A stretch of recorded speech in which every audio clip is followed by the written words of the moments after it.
Chapter 22, The Prophecy Comes True. You got all those friends there. Percy, Annabeth, and Grover. We were the first heroes to return alive to Half-Blood Hill since Luke, so of course everybody treated us as if we won some reality TV contest. According to camp tradition, we wore laurel wreaths to a big feast prepared in our honor, then led a procession down to a bonfire where we got to burn the barrier shrouds our cabins had made for us in our absence. Annabeth's shroud was so beautiful, gray silk with embroidered owls. I told her it seemed a shame not to bury her in it. She punched me and told me to shut up. Being the son of Poseidon, I didn't have any cabin mates, so the Ares cabin had volunteered to make my shroud. They'd taken an old bedsheet and painted smiley faces with X'd out eyes around her border, and the word loser painted really big in the middle. It was fun to burn.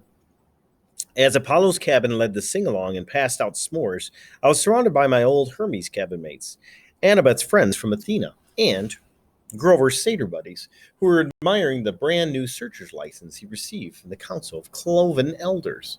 The council had been calling Grover's performance on the quest brave to the point of indigestion, horns and whiskers above anything we've seen in the past. The only ones not in a party mood were Clarice and her cabin mates, whose poisonous looks told me they'd never forgive me for disgracing Dad. That was okay with me. Even Dionysus's welcome home speech wasn't enough to dampen my spirit. Yes, so the little brat didn't get himself killed, and now we'll have an even bigger head. Well, huzzah for that. In other announcements, there will be no canoe races this Saturday. I moved back to cabin 3, but it didn't feel so lonely anymore. I had my friends to train with during the day. At night, I lay awake and listened to the sea, knowing my father was out there. Maybe he wasn't quite sure about me yet. Maybe he hadn't even wanted me born, but he was watching. And so far, he was proud of what I'd become. As for my mother, oh, look, I think I know what happened here. She had a glance at her new life. Her letter arrived a week after I got back to camp. She told me Gabe had left mysteriously, disappeared off the face of the planet, in fact. She reported him missing to the police, but she had a funny feeling they would never find him. On a completely unrelated subject, yeah, right, she sold her first life-size concrete sculpture entitled The Poker Player to a collector through an art gallery in Soho. She'd gotten so much money for it, she put a deposit down on a new apartment. That's Gabe. She used a payment on her first semester's tuition at NYU. The Solo Gallery was clamoring for more of her work, which they called a huge step forward in super ugly neorealism. But don't worry, my mom wrote. I'm done with sculpture. I've disposed of the box of tools you left me. It's time for me to turn to writing. At the bottom, she wrote a P.S. Percy, I found a good private school here in the city. I put a deposit down to hold you a spot in case you ever want to enroll for 7th grade. He's only in 6th. You could live at home. But if you want to go year-round at Half-Blood Hill, I understand. I folded the note carefully and set it on my bedside table. Every night before I went to sleep, I read it again, and I tried to decide how to answer her. On the 4th of July, the whole camp gathered at the beach for a fireworks display by Camp at 9. Being Hephaestus' kids weren't able to settle for a few lame red, white, blue explosions. They'd anchored a barge offshore and loaded it with rockets the size of Patriot missiles. According to Annabeth, who'd seen the shore before, the blast would be sequenced so tightly they'd look like the frames of animation across the sky. The finale was supposed to be a couple of 100 feet tall Spartan warriors who would crackle to life above the ocean, fight a battle, then explode into a million colors. As Annabeth and I were spreading a picnic blanket, Grover showed up to tell us goodbye. He was dressed in his usual jeans and t-shirt and sneakers, but in the last few weeks, he started to look older, almost high school age. His goatee had gotten thicker. He'd put on weight. His horns had grown at least an inch, so now he had to wear his Rasta cap all the time to pass as a human. I'm off, he said. I just came to say, well, I tried to feel happy for him. After all, it wasn't every day a satyr got permission to go look for the great god Pan, but it was hard saying goodbye. I'd only known Grover a year, but he was my oldest friend. Annabeth gave him a hug. She told him to keep his fake feet on. I asked him where he was going to search first. Kind of a secret. Looking embarrassed. I wish you could come with me, guys, but humans and Pan, we understand. You got enough tin cans for the trip? Yeah. And you remembered your reed pipes? Jeez, Annabeth, he grumbled. You're like an old mama goat. But he didn't really sound annoyed. He grabbed his walking stick, or gripped it, and slung a backpack over his shoulder. He looked like any hitchhiker you might see on an American highway. Nothing like a little runty boy I used to defend from bullies at Yancey. Well, wish me luck. He gave Annabeth another hug. He clapped me on the shoulder, then headed back through the dunes. Fireworks exploded to life overhead. Hercules killing the Nemean lion, Artemis chasing the boar, George Washington, who, by the way, was the son of Athena, crossing the Delaware. Hey, Grover, I called. He turned at the edge of the woods. Wherever you're going, I hope they make good enchiladas. Grover grinned, and he was gone. The trees closing around him. We'll see him again, Annabeth said. I tried to believe it. The fact that no searcher had ever come back in 2,000 years. Well, I decided not to think about that. Grover would be the first. He had to be. July passed. I spent my days devising new strategies for capture the flag and making alliances with the other cabins to keep the banner out of Ares' hands. I got to the top of the climbing wall for the first time without getting scorched by lava. From time to time, I'd walk past the big house, glancing up at the Arctic windows and thinking about the oracle. I tried to convince myself that its prophecy had come to completion. You shall go west and face the god who has turned. Been there, done that. Even though the traitor god had turned out to be Ares rather than Hades. By the way, the movie's wrong. They don't have it that way. They have Luke as the bad guy, which is totally wrong.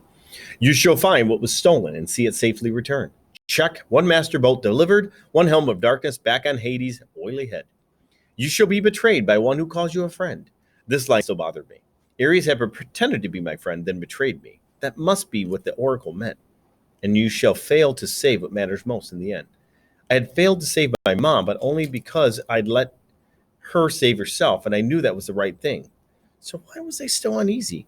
The last night of summer session came too quickly. The campers had one last meal together.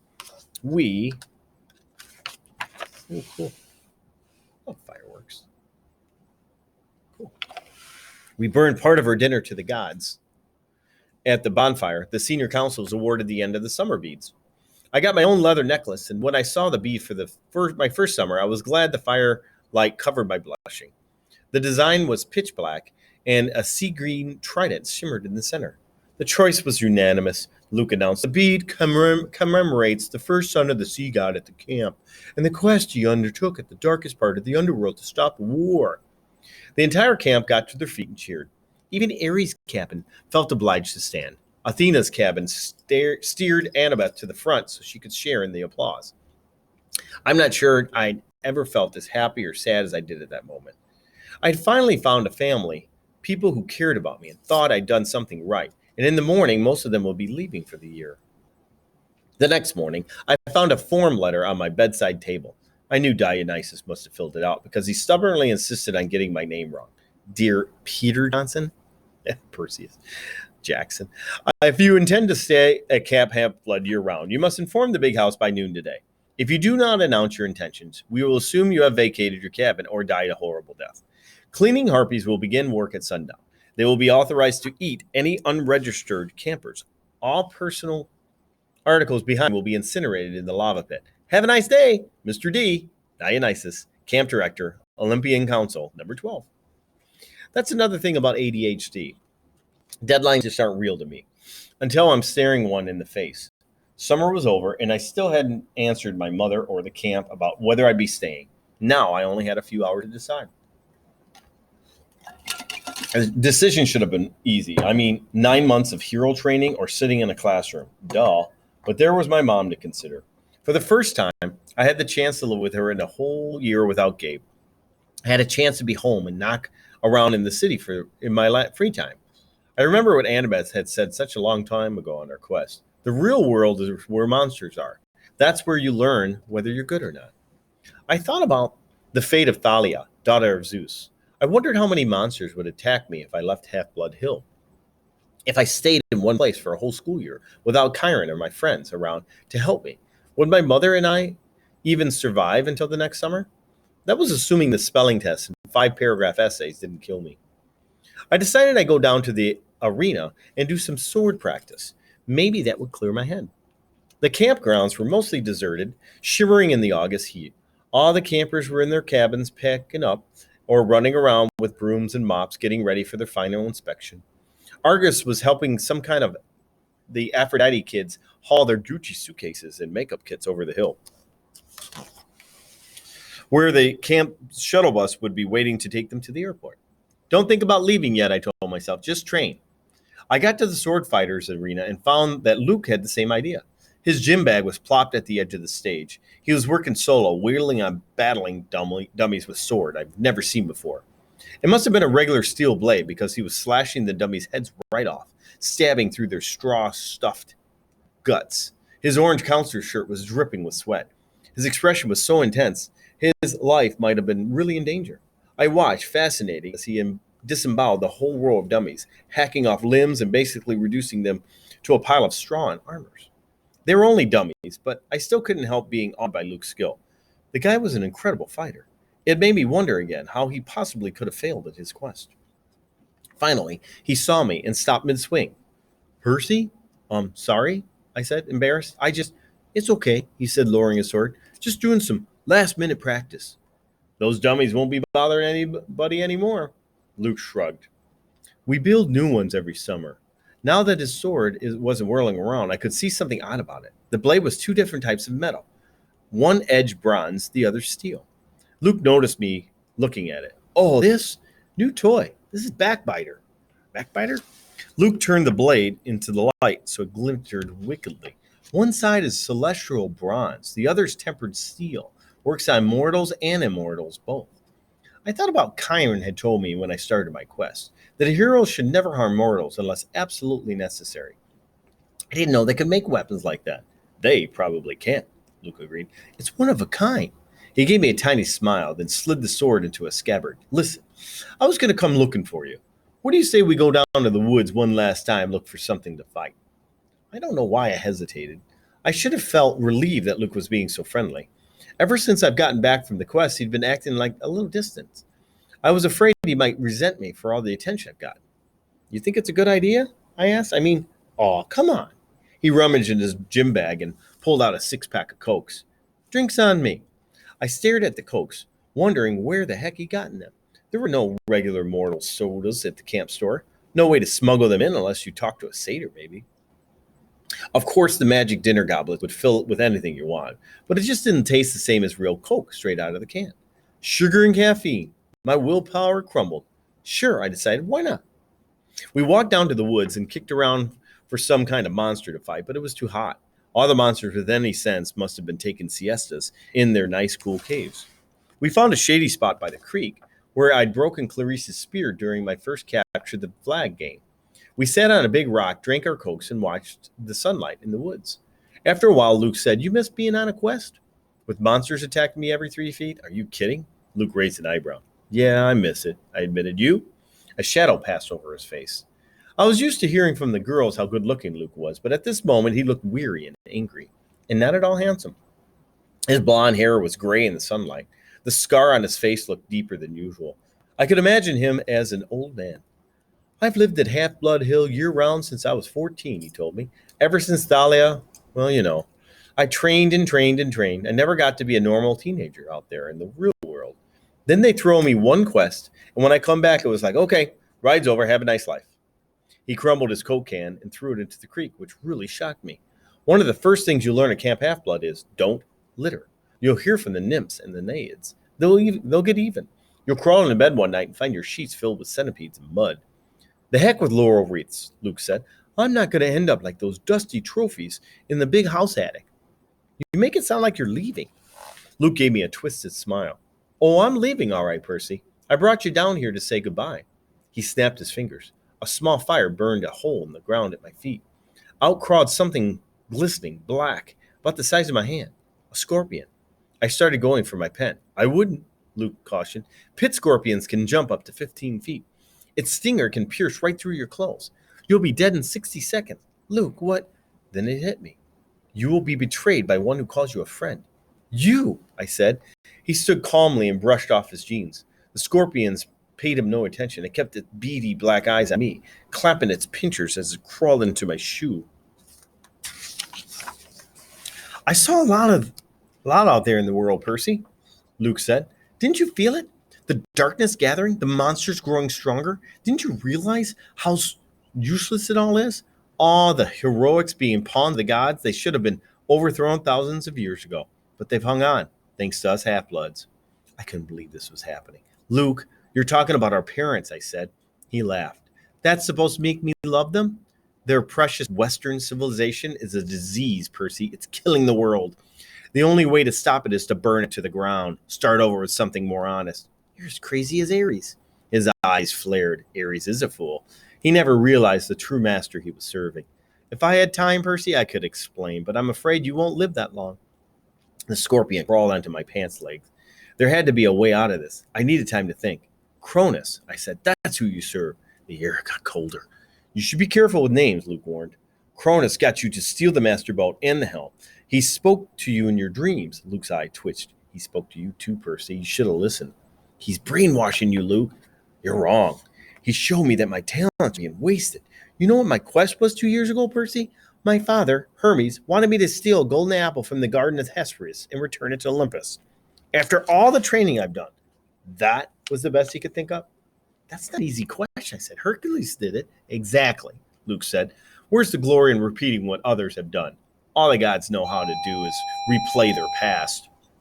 My heart wasn't in it. The dragon in the garden gave me this. He pointed angrily at his scar. And when I came back, all I got was pity. I wanted to pull Olympus down stone by stone right there, but I bided my time. I began to dream of Cronus. He convinced me to steal something worthwhile, something no hero had the courage to take. When we went on that winter solstice field trip, while the other campers were asleep, I snuck into the throne room and took Zeus's master boat right from his chair. Hades' helm of darkness, too. You wouldn't believe how easy it was. The Olympians are so arrogant, they never dreamed someone would dare steal from them.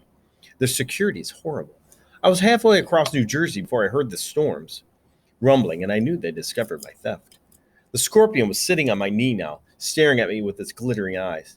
I tried to keep my voice level. So why didn't you bring the items to Cronus? Luke smiled, wavering. I got overconfident. Zeus sent out his sons and daughters to find the stolen boat. Artemis, Apollo, my father, Hermes, but it was Ares who caught me. I could have beaten him, but I wasn't careful enough. He disarmed me, took the items of power, threatened to return them to Olympus and burn me alive. Then Cronus' voice came to me and told me what to say. I put the idea in Ares' head about a great war of the gods. I said all he had to do was hide the items for a while and watch the others fight. Ares got a wicked gleam in his eyes. I knew he was hooked.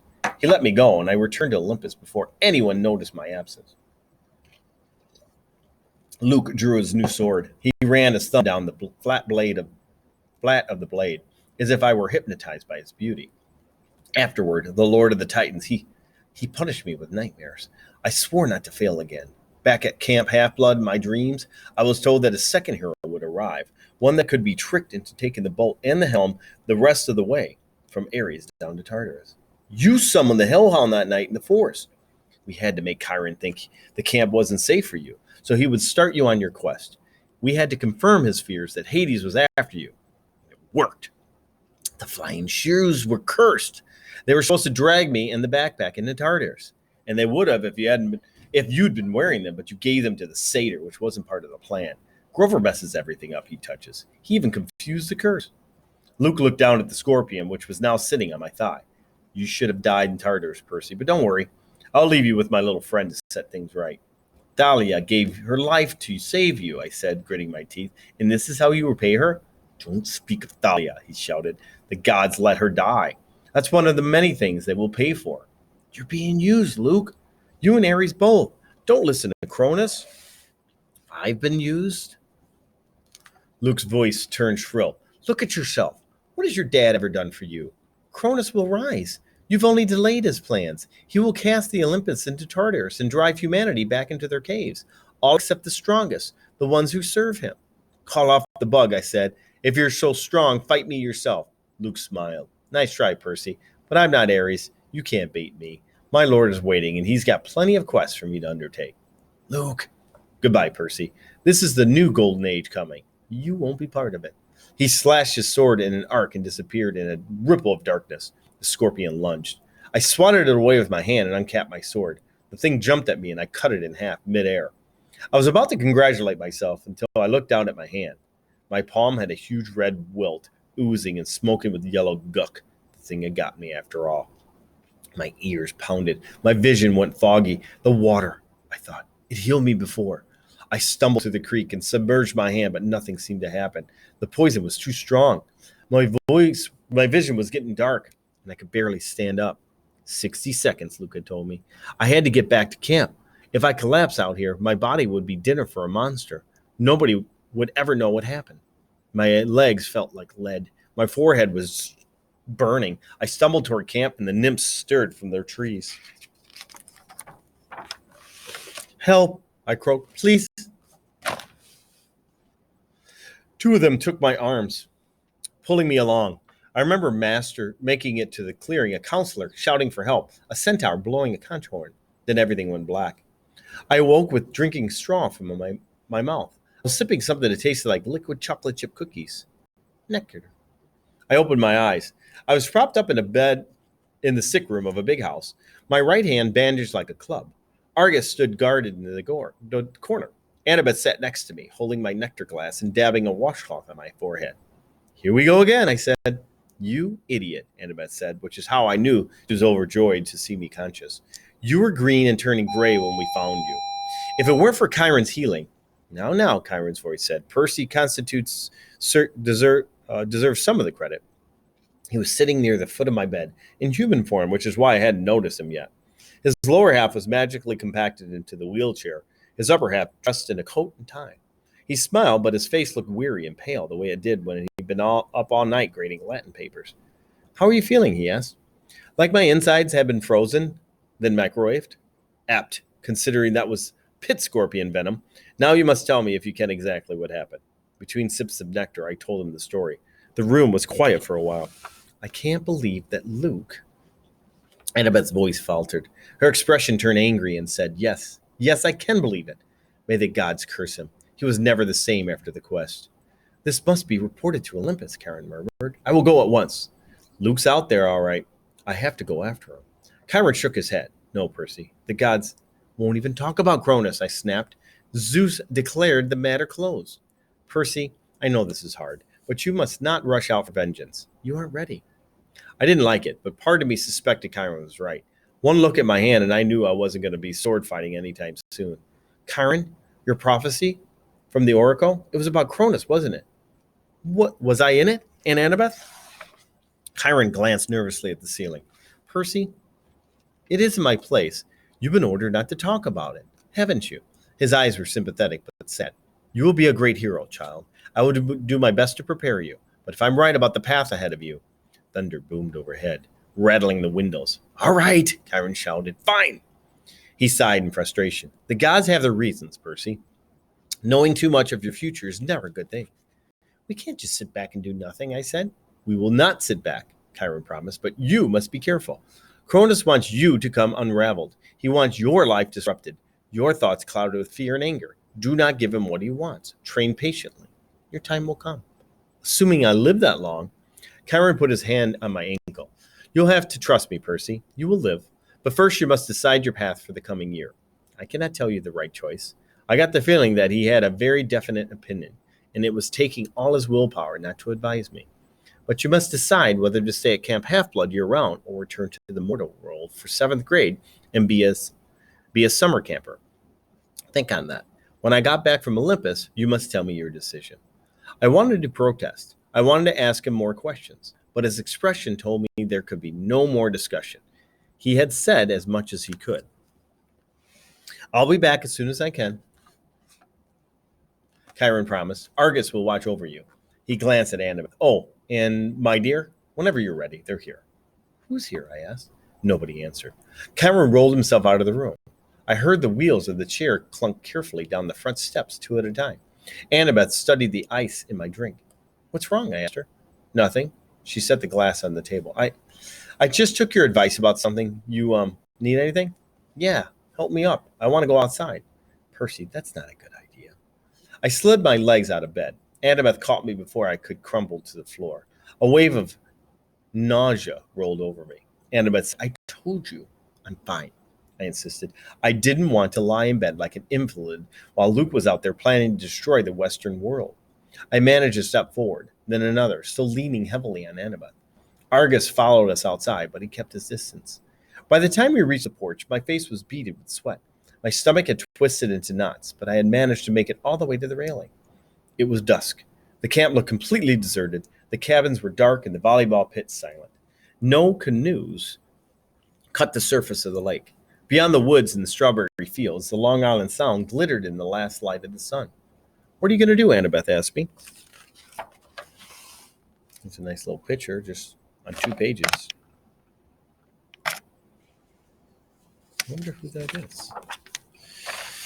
I don't know. Here's the last page. I told her I got the feeling Kyron wanted me to stay year-round to put in more individual training time, but I wasn't sure that's what I wanted. I admitted I'd feel bad about leaving her alone, though, with only Clarice for company. Annabeth pursed her lips, then said quietly, I'm going home for the year, Percy. I stared at her. You mean to your dad's? She pointed toward her crest of Half-Blood Hill. Next to Thalia's pine tree, at the very edge of the camp's magical boundaries, a family stood silhouetted. 2 little children, a woman, and a tall man with blonde hair, which must be this picture. They seemed to be waiting.